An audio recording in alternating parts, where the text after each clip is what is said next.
কলকাতা আর বিরিয়ানি এই দুটো শব্দ যেন একসাথে মিলে আছে। আর তার সাথে যদি কেনাকাটার গল্প জোর হয় তাহলে তো আর কথাই নেই। আমার কেনাকাটা আর বিরিয়ানি খাওয়ার একটা দারুণ অভিজ্ঞতা আছে, সেটাই বলছি। একবার আমার এক বন্ধুর জন্মদিন, আমরা ঠিক করলাম নতুন জামা কাপড় কিনবো আর কিছু ভালো খাবো। কলেজ স্ট্রিট থেকে ধর্মতলা আমরা সারা কলকাতা ঘুরেছি। প্রথমে গেলাম কলেজ স্ট্রিটে, বইয়ের দোকানে। পুরনো আর নতুন বইয়ের গন্ধটা মন যেন ভরে ওঠে। আমার মতন কে কে আছো যারা নতুন বইয়ের গন্ধ শুকতে খুব ভালোবাসো? অনেক খুঁজে একটা দারুণ বই পেলাম। তারপর সেখান থেকে গেলাম ধর্মতলা।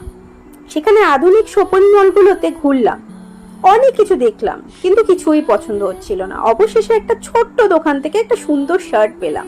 দামটা একটু বেশি, তবুও কিনে ফেললাম।